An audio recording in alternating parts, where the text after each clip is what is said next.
Good evening and welcome to the latest Tune In Tuesday with Cicerone Press.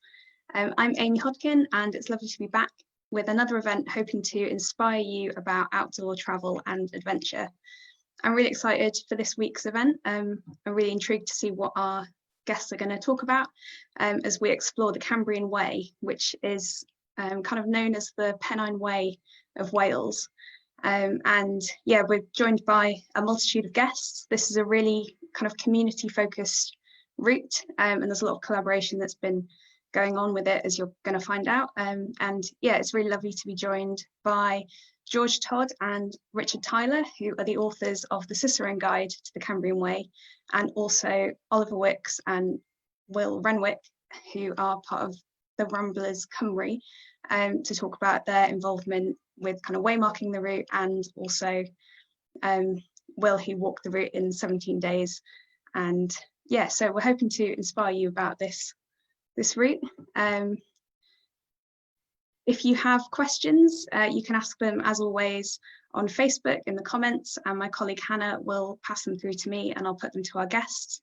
If you're on the webinar in Zoom, you can ask, there's a Q&A feature which you can ask questions on there, or you can send them to live@cicerone.co.uk, we'll pick them up, or on Twitter @Cicerone Press. So wherever you're watching, please send us your questions and we'll try and get through as many as we can.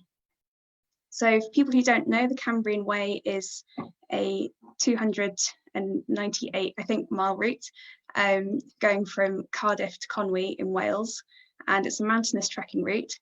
But I thought a really good person to talk to us about the route itself and kind of give us some of the ins and outs of the route and what you might expect in terms of the history and the geology is Richard Tyler, who co-wrote this the Cicerone guidebook for this route.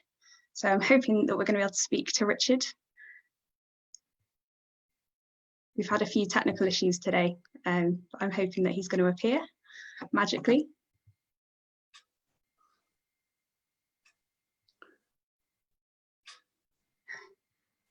Hi Richard, you there? Oh, brilliant. Yeah, hello Amy. Perfect, hello. Well, I wasn't going to make it from home. I was wondering. Yeah. I don't know if I was going to have to suddenly start explaining everything there. Because you certainly know it much better than I do, this route. So yes, if people aren't familiar with the route of the Cambrian Way, I'm going to pop up a map so that we can use that.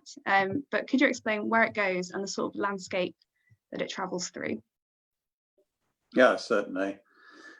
First of all, if we've got any people in, say, America watching, I'd better explain where Wales is, because very often people, even in Europe, don't know where it is. Cambria, it's an old name for Wales. The map of the south part of Wales has just come on the screen. Now, if you can imagine where England is and where Ireland is, then Wales is the bit that sticks out into the Irish Sea, and it's that to that bit, i.e. Wales, is joined England. So the walk itself starts in the capital of Wales, which is Cardiff, and there's a wonderful reconstructed Norman castle there where you start. Then you go through, I'm going to gallop through this, I'm afraid, because it's nearly 300 miles. You think in the middle of a city you would be doing a lot of road walking, but that's not the case, because you go straight into Bute Park, which is a wonderful park running up the River Taff. And that takes you up onto the first of the wonderful ridges that Tony Drake, the inventor of the route, selected for the route. You pass Castell Coch, which is another Victorian reconstructed castle, which is well worth a visit. By the time you get to Mackin, you're very much in the old coal mining area of South Wales. And it's difficult to see that because it's been all reclaimed for nature with the aid of man. But there is one spectacular slag heap that you pass in one place. There's a gallop through Pontypool and up and over with a very steep descent to Abergavenny. And from Abergavenny, there's a wonderful long ridge which runs right through the Black Mountains and takes you past Capel y Ffin, which is quite an iconic place. There used to be a wonderful youth hostel there at one time. This very historic place. Now, the strange thing, when you get to a place called Tumper, or in English, it's called Lord Hereford's Knob, you do a strange thing for a route going north in that you turn south down to Crickhowell, which is a delightful market town. And then from Crickhowell, you go over Mynydd Llangynnydr, which is an amazing limestone area, which has got hundreds of sinkholes of various depths, and also something called the Chartists' Cave, which was all to do with the Chartist movement in the early 18th century. So after Mynydd Llangynnydr, there's a fantastic traverse of the Brecon Beacons with Pen y Fan, which is likely to be one of the most crowded places you see before you get to Snowdon, the top of Snowdon. And then from the Brecon Beacons, you drop down to Glyntawe, which is at the top end of the Swansea Valley, which is the other main city in Wales. Then at last you start walking north. There's some relief when you turn the corner and start walking north to Llandovery, which again is a very historic drover's town with a wonderful statue of Llywelyn, the last Welsh Prince of Wales, which you can see there in the public car park. Llandovery, after Llandovery, you're in the Cambrian Mountains, which you could describe as the best national park that never was, because the attempt to make it a national park failed. But you have a wonderful walk up the Dothy Valley, which brings you to the most remote youth hostel in Wales, which is Tynna Cornell, which is owned by a trust which bought it from when the Youth Hostel Association sold it. But it's a fantastic place to stay. That then takes you to Strata Florida, which is the Welsh equivalent of Iona, in that it's where the Welsh buried their princes in centuries long ago. And then there's another wonderful stay in Clare the Bothy, which you can just turn up at, and you can camp there if it's full. But it's a very remote hostel in an area known as the Olynydd, which is the largest wilderness area in Wales, well, in England and Wales, closest to London, I suppose, which is 200 miles away. You'll then go down to Devil's Bridge, which I could spend the rest of the hour giving you the legends about Devil's Bridge, but there's an amazing waterfall there, which is worth having a look at, the Rydal Falls. And then you're over Plynlimmon, which isn't a terribly high mountain, but it's very big. It has actually 5 summits, and you don't have to go over all of them, but it's quite, in bad weather, it's quite a difficult place to negotiate. You need good skills to get through there, map skills. After that, you come to Delive, which is the remains of an old lead mining town, which has the Star Inn, which again is a great place to either stay in the inn or you can camp there too. But this is a very remote, the whole of this section is exceedingly remote. Then the route takes you again over more high ridges to Dinas Mawddwy, which was known at one time as the Chamonix of Wales. But, I'll leave you to find out, if you haven't been there, you'll find out why when you get there. But it's a darn sight smaller than what Chamonix is like. So, and then you go over some fantastic high scarp ridges, and arrive at a place called Bwllyn Bach, which is the start of the most fantastic traverse of Cadair Idris, which is an iconic and legendary mountain in Wales. Really is a superb walk. And to add to that, it actually takes you down to the sea at Barmouth. So you get an ice cream and see a donkey, and then set off up into what is the most difficult section of the walk from my point of view, or from many people's point of view, the Rhinogai, which are two very old, huge mountains, series of mountains, which are basically just solid rock, especially the second section. There's no vegetation there.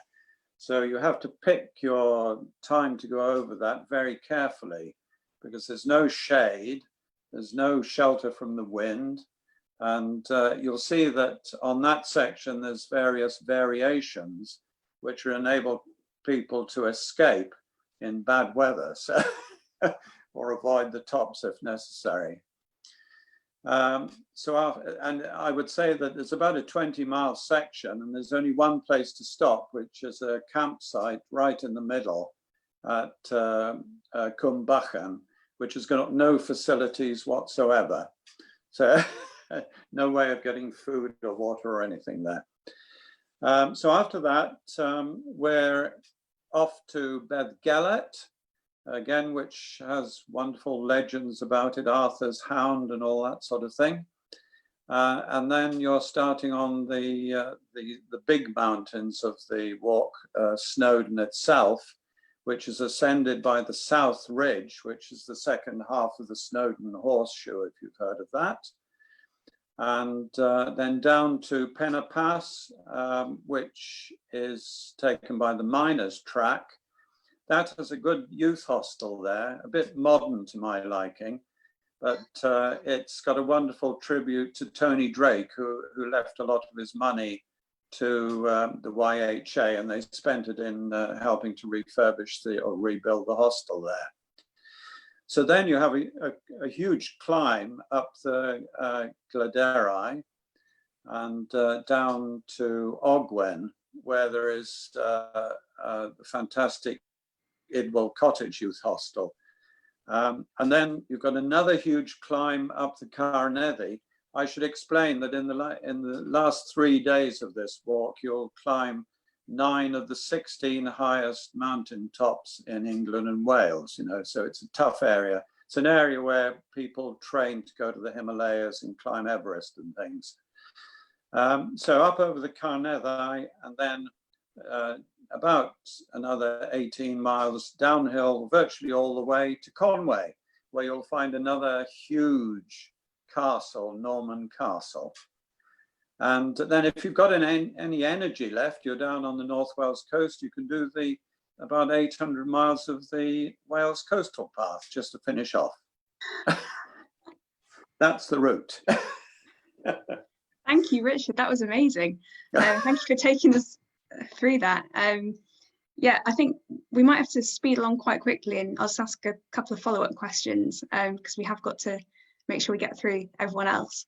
But you kind of described some of the ridges that you go through and the mountains that you cross. Who would you say the Cambrian Way is actually suitable for as a mountainous track? Well, that's easy. Very experienced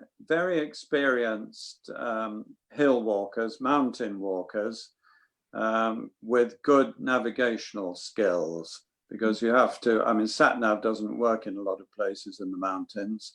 You really need to carry a map and compass with you if you can. The guides got good maps in it, but And also you need to be able to carry heavy loads over very difficult terrain. Perfect. So yeah, it's not a beginner's route, is it? No, no, no. Do the Offa's Dyke to train for it. That's the best thing. Yeah, that's brilliant advice. Yeah. Yeah, I suppose one of the big draws of walking in Wales, and I guess over this, mountainous route, is the brilliant geology of the area. What would you say your kind of geological highlight is of this route? What's your favourite section? Well, I think Cadair Idris is my favourite. I think it's not one of the newest mountains.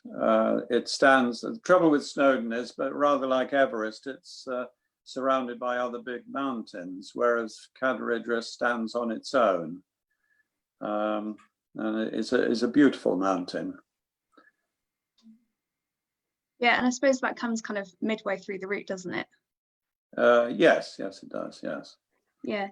I suppose we'll come back to you at the end, Richard, for some extra questions, because I'm sure our viewers will have more questions to ask. But as a final question, because we're going to go on to talk to George about the history of the route, it does go through so many different places, from Cardiff Castle to Conwy Castle. Would you say that it's a historical route? Oh yes, I mean there've been waves of people from Stone Age times. See, nobody lived in Wales before really 12,000 BC because it was covered in ice for centuries. But different people from the Stone Age, the Iron Age, Bronze Age, Romans came looking, a lot of them for, as you can imagine, from what they're called for metal, lead and gold and silver, and of course they've left their mark. Wales is called the castles capital of the world because it actually has the remains of 600 castles in quite a small country, and it was obviously fought of for many years. The Normans, for example, took 2 years to subdue the English, but 200 years to subdue the Welsh. And they did that by encircling the Welsh with huge castles. And then, of course, the Welsh built their own castles, and so it goes on. But there's so much to see, and every mountain is covered in cairns, which were Bronze Age burial sites, and it's just fascinating. And of course, the social history of Wales still has its own language, one of the oldest European languages. So it's just a wonderful country to learn about something different, really. Yeah, and it seems like this is a real kind of cross section of Wales and Welsh history, in a physical sense and also in a social and historical sense. So yeah, thank you, Richard, for taking us through the route. And yeah, we'll come back to you towards the end when we've kind of whistled through everyone else. Yeah, well, that's a great pleasure. It makes me want to walk it again now. Yeah, well, I have to say, I'm sure by the end of this, there's going to be a lot of people wanting to walk the Cambrian Way, myself included, I think. So yeah. Okay. So we're going to move now to speak to George Todd. He's going to appear. Hello, George. Hello, as you can see me now, I think, can you? Yeah, brilliant, yes. Oh, good. Right. So you and Richard wrote the book to the Cambrian Way, the Cicerone guidebook to the Cambrian Way. But you're also a member of the Cambrian Way Trust. You're a trustee of that. So I thought you'd be a really good person to talk about the history of the route itself. So it obviously has a very detailed and kind of quite long history. So could you talk us through this route that kind of came from Tony Drake, as Richard mentioned briefly? Let us know about the route and the history of it. Right, certainly. I'll try to go fairly quickly if we can, but there is a lot to say, but I try and condense it down. basically, as you said, Tony Drake was the originator of this, and it's over 50 years when this whole thing came, the concept of the Cambrian Way came into being. For anyone who wishes to see a full account of all the details, on our website, on the that's the Cambrian Way website, on the under the history page, there's a full account written by Tony Drake himself. So, you know, if you're interested in the details, then you can go to there. But briefly, it all started in around the 1960s when Britain's first national trail was opened, the Pennine Way, and this inspired lots of people to start looking at walks in other parts of the country. Which one of these people was Tony Drake, and he was involved in things I think we mentioned before about the Offa's Dyke Path, which is also through Wales. He also was involved with pathways around Gloucestershire and so on, and started wondering why nobody had actually proposed a long distance walk through the length of Wales. So he decided to bite the bullet and do it himself. And he proposed in 1967 a walk which was enthusiastically taken up by the Ramblers Association, as it was then, and the Youth Hostel Association, so to say. And they produced what was called the Cambrian Way long distance footpath. Committees from both of those organisations passed motions to say that they would set up a committee chaired by Tony Drake himself. Now, initial surveys were done from Capel Finn to Snowdon. That's about at the start of about day 3 of our walk to 3 days from the end. But it was soon decided that really this should be made into a coast-to-coast walk, starting at Conwy on the south coast and ending up at Conwy on the northern coast, making it also have a castle-to-castle scenario as well, because as Richard explained, the castle is either end. Now, initial surveys were done from around those sort of areas of the route, with various different options proposed by different people. But unfortunately, like a lot of large committees and things, they didn't see eye to eye, and there was a lot of disagreements, and it's all sort of started falling apart, and nothing was really resolved. It's not really then until 1971, after the Offa's Dyke Path was officially opened, that maps were then submitted to the Countryside Commission for Wales, which I think it was just called the Countryside Commission at the time. But like a lot of official bodies, they had to listen to objections from all sorts of people, local councils, landowners, the mountaineering people about mountain safety, and nearly everybody was stacked up against the idea. The whole thing tended to flounder, and it was then that Tony Drake decided, after quite a long time, which is about 1982, that after the Countryside Commission had actually decided to abandon the whole project, he decided that if he made it an unofficial walk, because it's all on public rights of way and things with permissive access, nobody could actually make any objections because everybody was free to walk along that route. So he set about it himself and producing his first guidebook, which is really just almost like, well, it wasn't photocopies. I think it's one of these old machines where you wind the handle around until the thing wears out. And eventually went on to more sort of probably, what do you call it, better looking guidebooks, where, you know, which were properly printed, although just done with sketch maps and things. And these went on all the way through then to his 6th edition in 2008.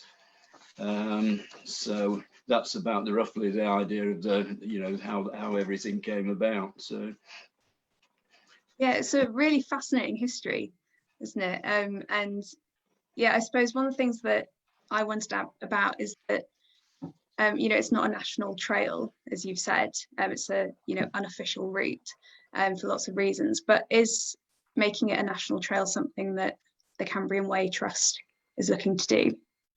Well, the thing is, we've discussed this a lot, and ideally it would be nice to have that sort of status, but the difficulty is actually achieving that. A lot of the initial objections, as I referred to, have dispelled somewhat over the years.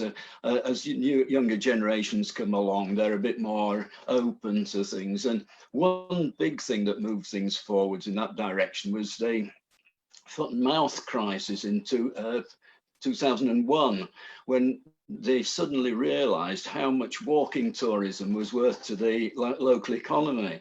And before that, nobody had really factored that into the equation. So there was a lot more support for this sort of thing after that. And as I say, younger blood into councils and things, we made them a bit more receptive. But the biggest problem is that you have to have to get the thing into a national trail status, it has to have agreement from all the local authorities along the whole route, every single mile of the route, to say that they're prepared to support it and make sure it has sort of top status in maintenance. And this is quite a big thing to achieve. I mean, I think Oliver's probably talk a bit more about this on the sort of things that they've been doing to look towards this. But I mean, it doesn't mean to say, it has to be an official route like that. I mean, it's nice to have that status and to have it marked on all the Ordnance Survey maps, but it's not essential, really. And I suppose another thing that I read about is that there's various checkpoints on this route, kind of thought up by Tony Drake. And I just wondered what the kind of significance of those checkpoints is. Yes, well, the thing with Tony is his concept of the route was that it's mainly going from mountain to mountain, well, from the start and the end via a series of mountains. And his definition of having completed the route was not to sort of follow every single step of his guidebook, but to actually pass each one of those checkpoints in a continuous walking route from one end to the other. It didn't matter if it was split up over weeks or even years or whatever, as long as a continuous path had been walked and all the checkpoints were actually passed. Now, there's nothing actually physically at the checkpoints. It's just a notional concept that, that certain mountain peaks are, and there are a few valleys as well, but it's mainly mountains. And there are one or two places where he put things in to avoid things where there's a lot of erosion or path erosion. So he would put a checkpoint on a different route to avoid that.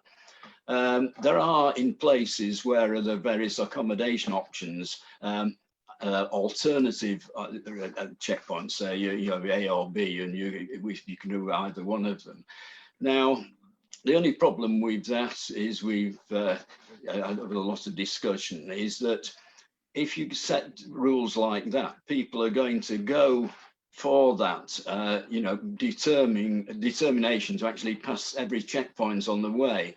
And even if the weather is very bad and it's not advisable to proceed forward, then they're going to still carry on. And we've tried to discourage that by saying, look, if you have to miss the odd checkpoint or two, don't worry, you still achieved a lot in getting from one end to the other, and mountain safety is much more important than checkpoints. But that's the idea of the checkpoint system. So. And yeah, I guess that idea of, as Richard said at the beginning, and showed us that it is a very mountainous. So yeah, people should be, I guess, taking care of themselves and not putting themselves at risk. But yes, well, thank you, George. I'm afraid we're going to have to move on. Yeah, sorry. But no, as you said, I've gone on longer than I thought. No, it's all right. And as you said, people can see a full history on the Cambrian Way website, can't they? Yes, this is that's the thing to do. But yes, we'll speak to you a bit later, George. Thank you very much. Okay, thanks. We're going to talk next to Olie Wicks about the waymarking of the route. But just quickly, because we're at the halfway point, we're currently doing a discount on the Cambrian Way book, on the printed book, if you've watched or listened to this event. So if you go onto the Cicerone website and type in, when you get to the checkout, Cardiff 25 is the discount code we're using, you can get 25% off the printed book, and it also includes free UK postage. So if you're feeling inspired and want to either read about the route or indeed go and walk it, hopefully that's a little extra for you. So yeah, so that's Cardiff 25, to use that on the printed book, the Cambrian Way. So yeah, so now we're going to speak to Olie Wicks. Hi, Olie. Hi, Amy. How are you doing? All right, yeah. You're involved with the Ramblers and have been really important in the waymarking of the route. And I suppose, as we've heard, it's not an official route. So I suppose the waymarking of it is probably really important for people to know, yeah, where they're actually going. So yes, I think you've got some slides you talk us through, like how the process has been. And I mean, it sounds like an enormous job, waymarking a 300-mile route. An enormous job, but I have no complaints, so I cannot complain. So yeah, let me try and see if I can share the presentation with you quickly.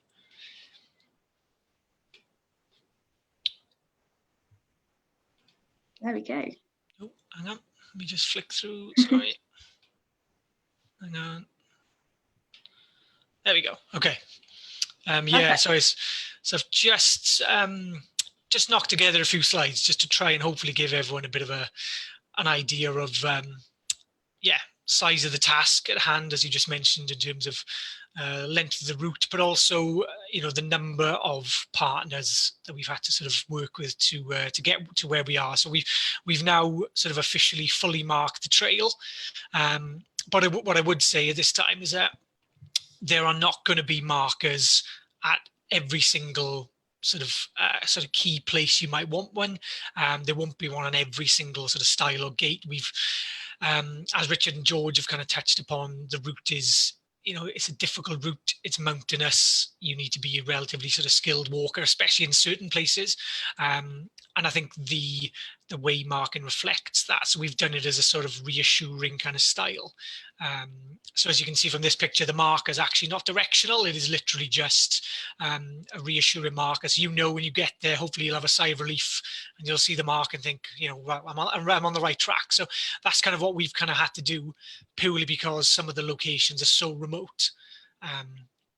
We didn't want to lead any people down into a sort of false sense of security, really.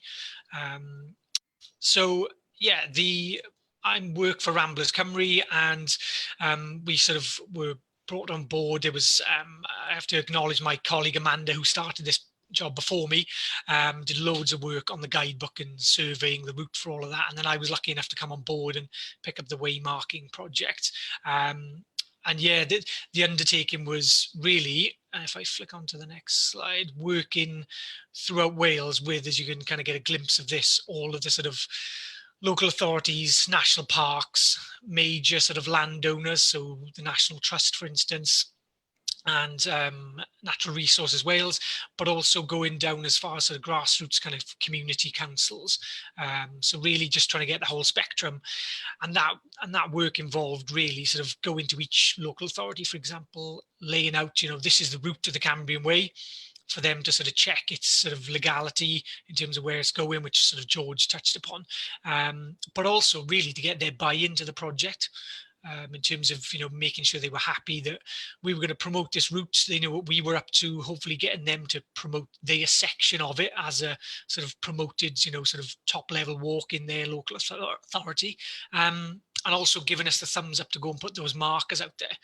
And in honesty, the best way to describe it was a massive jigsaw, really just trying to work, you know, as everyone can probably imagine, different people work at different timescales, different priorities. So it really was jumping around the country, putting up markers where we could, and sort of celebrating those facts, and piece by piece putting the jigsaw together.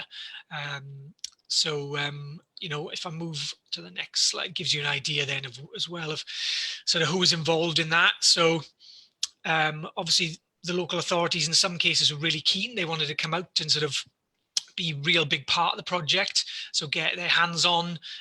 So the image on the far left here is of one of the rangers from Torfaen County Borough Council. But obviously what we wanted to do as well was really include this sort of Ramblers Cymru kind of army of volunteers, and that's also been a massive part of the project. So we've got groups all across Wales, and we sort of, you know, Ramblers have been attached to the project, as George mentioned, for a long time. And I think we've always wanted to continue that and make sure that Ramblers, all our members and volunteers, were still a big part of it. So we've always had volunteer work in this. And in all honesty, we wouldn't be able to manage a project of this scale without having those guys giving up their own time. So, you know, we got a picture here of one of the guys with the hammer and his cap on, Colin. He's from Lampeter Ramblers. They've been a massive part of the project. But we've also reached out to colleagues of mine. So the Ramblers Cymru staff team have come out, which is, you know, my colleague Paula in the yellow jacket there. But then also, as I said, the local authority staff wanted to help out, as did the National Trust. So we got one of the National Trust staff there helping out. So it's really been a massive sort of undertaking from a lot of major kind of stakeholders. And then obviously, you know, you also look at Richard and George. We've got pictures of the two of them here. It's really been a real sort of massive kind of group effort, everyone giving up their spare time and really sort of buying into the project. And I think, as you can see from Richard and George's images, one of the major challenges we have is sometimes the weather. It's not always the kindest, but that doesn't seem to sort of stop any of our sort of volunteers giving up their time, you know, rain or sunshine, they're there to help us. And then we've also got, and then, you know, I was lucky enough to put up the last marker earlier in the year. I was actually on my own doing this because it was literally pre-lockdown. So I managed to sort of, Snowdonia National Park had given us the thumbs up to get the markers in, and we were not going to let that opportunity pass us by. So yeah, this is my sort of little celebration with my little hammer that I'd actually put the last marker in just up near Snowdon. And yeah, it's just, like I say, a big jigsaw is probably the best way to describe it, because we've literally had to work piece by piece. And yeah, we're all complete now, thankfully. Yeah, that's really fascinating, because I kind of assumed that you would have started, perhaps naively started at the beginning and worked your way through. But yeah, hearing it described as a jigsaw makes a lot more sense, given that you have to collaborate with all those different people. I suppose there's a final question before we move on to speak to Will about his experience of actually walking it. It's, I guess, like, why is it important for the Cambrian Way to be waymarked? I think there's a couple of reasons, and I'll try and, I know we need to watch time, but I think one of the big things was, as my job role and my predecessor Amanda were brought on, a big part of it was really trying to fulfill Tony Drake's kind of vision. And I think that was to bring the Cambrian Way to a much wider audience, you know, and get a lot more people out there celebrating the route. Of course, we need to be careful with that, though, in terms of, as we've touched upon, it's not an easy route. And it is mountainous. So I think the waymarking then plays into that side of things. So where we can help walkers so they know they've found themselves still on the right track, that marking is out there to help them. But it's also a bit of an advert for us as well. So the route has been, I think, a bit of a hidden gem for a long time in the sort of long distance walkers kind of arena. And I think we've brought it to a wider audience, and the markers just help out simply for that as well. So yeah, it ticks a few boxes, and hopefully Tony would be happy with what we've done. I think he'd be celebrating what we've done. And there are a few of his original markers still out there in the field, which is a nice bit of history, which, you know, as Richard said, the route is packed with history, and you actually walk past some of Tony's original markers, which is a really nice feature. Oh, that's absolutely lovely, actually. And it must be really nice to go along and then see your new markers and the old ones. Yeah, and we've stuck with his original design as well. So we've stuck with the Welsh lady's hat. So it's got that kind of proper Welsh sort of cultural feel to it. And yeah, it's very much a big nod to his design. And like I say, yeah, there's some real amazing historical features out there. And I'm just lucky enough that this is what I get to do. So I can only thank him. Oh, thank you so much, Olie, for talking to us about that. And yeah, well done for putting the last one in and for getting it done. Because yeah, it sounds like an enormous job, but a really collaborative one. So yeah, so thank you for that. And yeah, we'll speak to you in a few minutes, I suppose, actually, once we've spoken to Will. Okay. Brilliant. Yeah, so now we're going to speak to Will Renwick, who is the president of the Ramblers Cymru. There he is. Hello, Will. Not like that. Yeah, so you've done so much walking in Wales. I believe you walked the perimeter of Wales when you were 23, doing the Wales Coast Path, and then is it the Offa's Dyke route as a one continuous thing. And you walked the Cambrian Way in 17 days. And you describe your brilliant experiences on your blog and in articles, and also in a really great YouTube video that I enjoyed watching that documents your experience. So I guess as an opening question, what was it like to cover that whole route in one trip? It was a real adventure, to sum it up in short. I think the Wales Coast Path, when I walked that was kind of my gap year adventure. So that felt more like a holiday. I was stopping in all the pubs. Mind you, I did that on the Cambrian Way as well.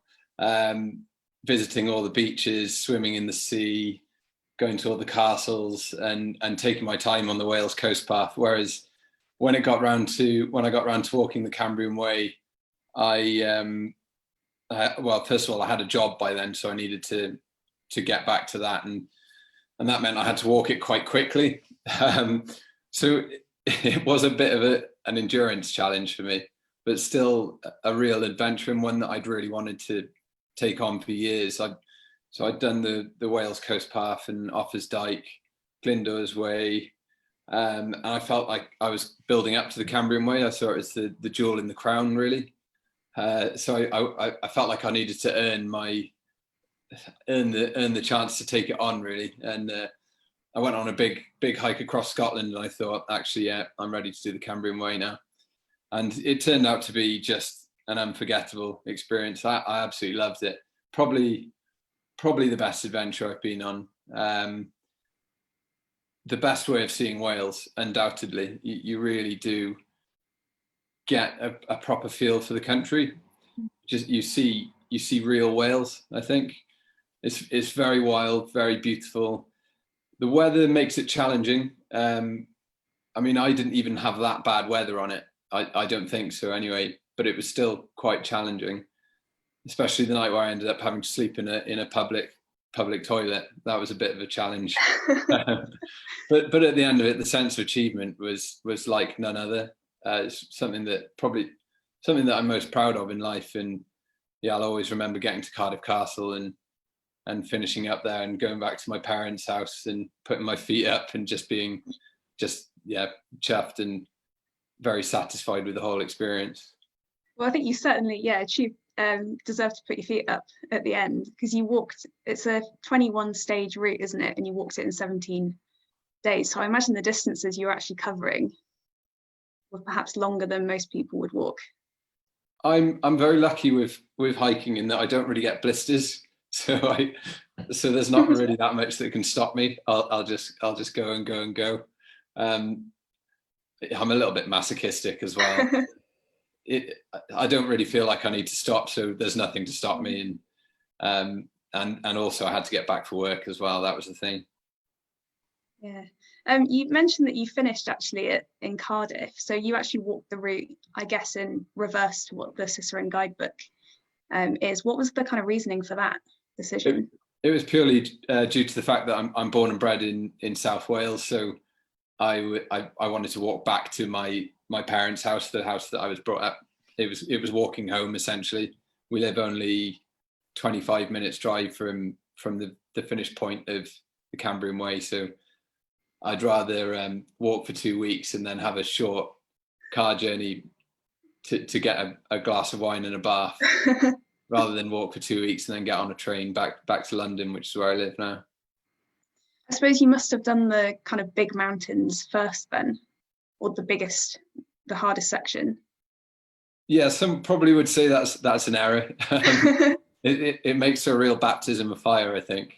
But once you get through those, you're good to go for the whole way. I mean, in hoping that you don't pick up an injury along the way. But it worked out to be the best way for me. I was really lucky that I'd done it that way, because I had a week of endless sunshine with not a single cloud in the sky. And Snowdonia, you're lucky to get good weather most of the time. So to have blue skies going through Snowdonia, I was very, very fortunate. Well, that's something that really comes across in your brilliant YouTube video, which I think everyone should go and watch if they're wanting to get like a real flavour of what the Cambrian Way is, because for the first few days, it's that brilliant sunshine, and then you just hit the rain, don't you? On that route. It came suddenly and it came heavily.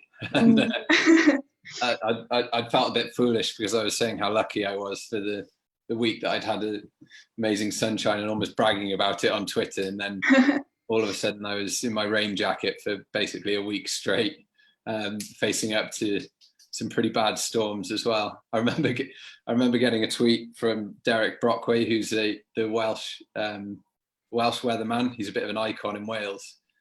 He tweeted me saying, "Watch out, there's thunderstorms on the way." And I should have listened to his advice, but I didn't. I carried on up Cadair Idris, and that was what led to me and ending up with my tent blowing down and me having to bed down in the lavatory. Oh gosh, yeah. So what advice would you give to people then to kind of, avoid that sort of experience, or to kind of deal with it? I'd say, first of all, know the route before you go and do it, and that doesn't necessarily mean go and walk sections bit by bit, but pick up the Cicerone guidebook. That's the best thing you can do, really. I wish that was around when I walked it. It was only published a couple of years later, and I could really have done with that when I was doing it. So I had to make do with laminated screenshots of OS maps stuck into the front pocket of my waterproof jacket, and they didn't last very long either. So I'd say know the route and get the guidebook, definitely. I think also give yourself time to enjoy it. Don't rush it like I did.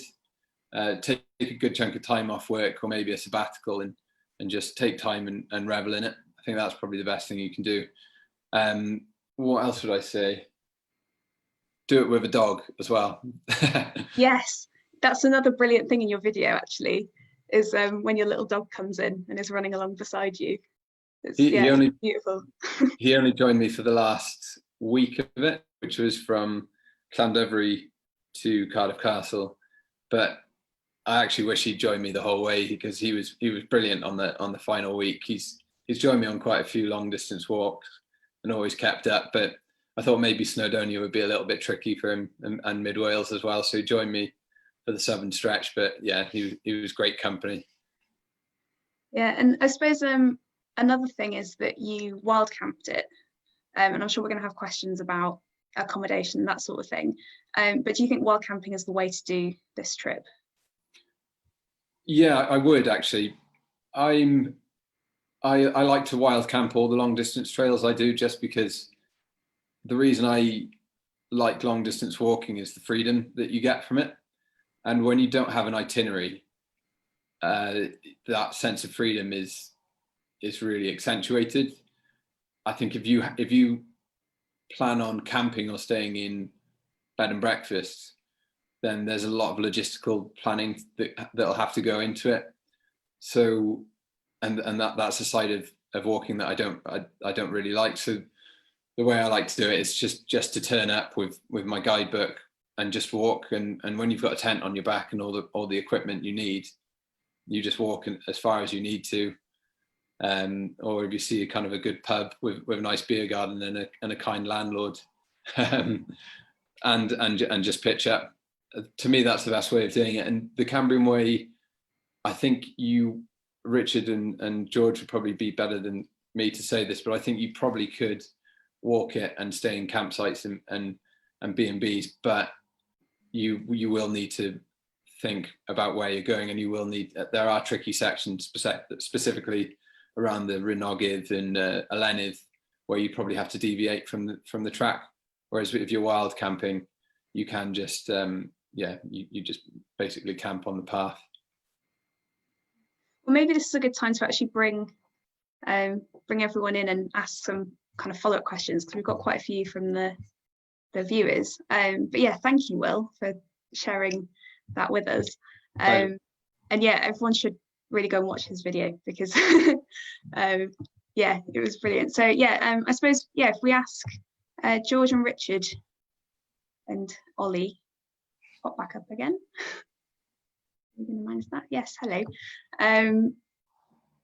So yeah, if we ask a follow-up question about accommodation to George and Richard, I don't know if is George there? Right, sorry. There we go. Hi, George. Right, hi. Yeah, so as Will kind of mentioned there, how's the accommodation work on the route? Well, one of the problems, I mean, I appreciate that Will likes wild camping, but we've been through this issue, and strictly speaking, in Wales, wild camping is not allowed. You have to have the landowner's permission.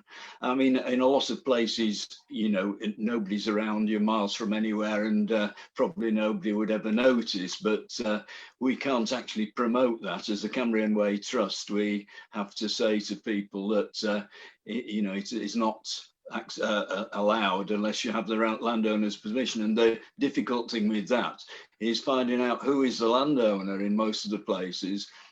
Maybe somebody, you know, who's nowhere near, you know, no contact details for. So unfortunately, that has to be our position.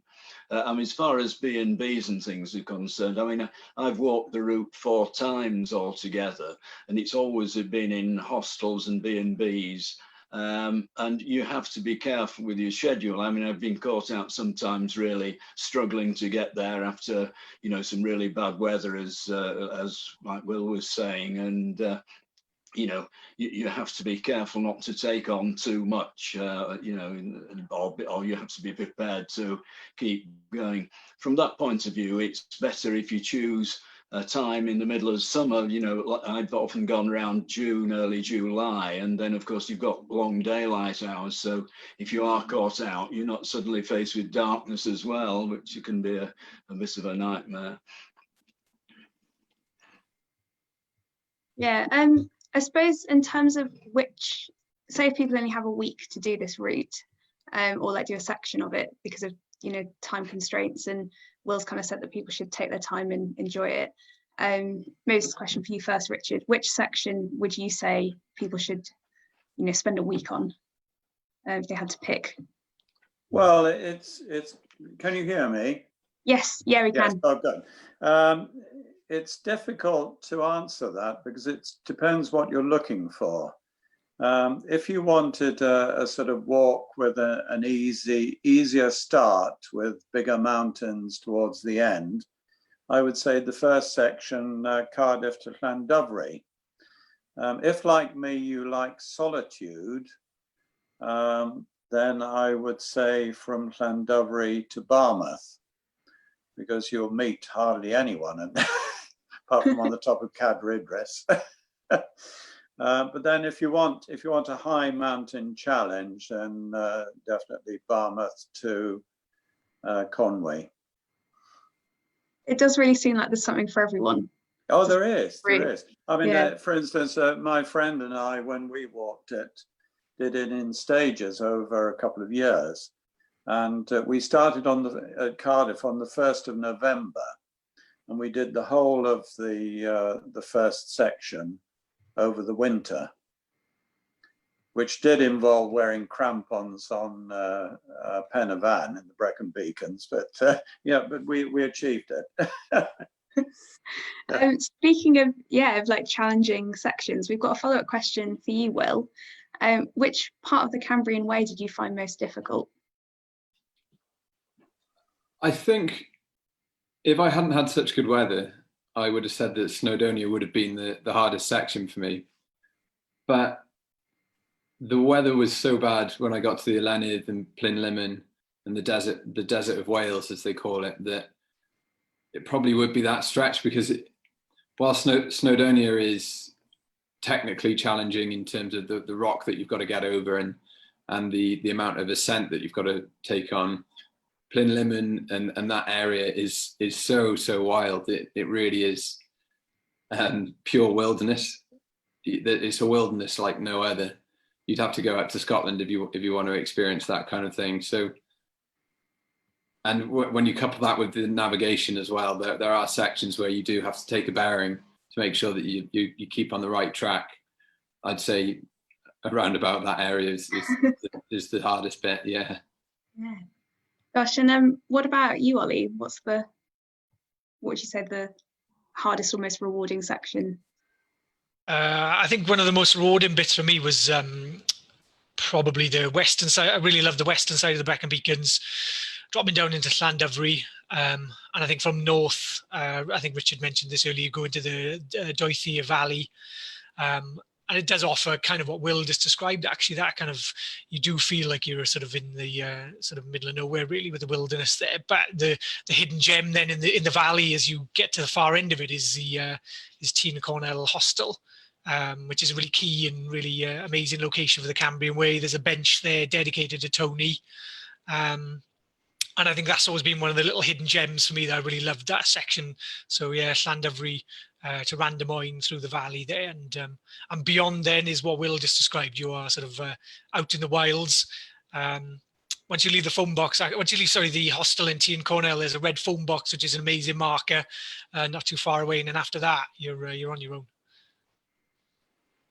Gosh, yeah. Well, I think unfortunately that's about all we have time for today. But I'm sure we could have spoken for hours and hours about the Cambrian Way, and I really hope that people have found it inspiring, and yeah, hopefully want to set off and actually walk it when we have the chance to again.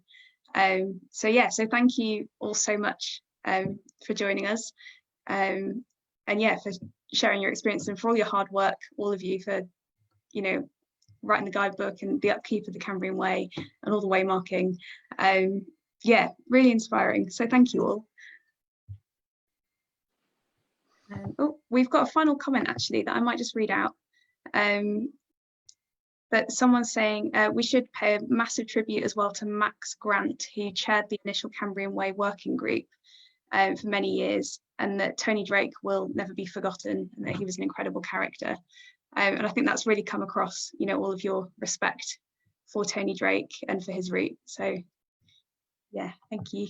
I hope people listening have enjoyed this Cicerone Tune-In Tuesday live event about the Cambrian Way.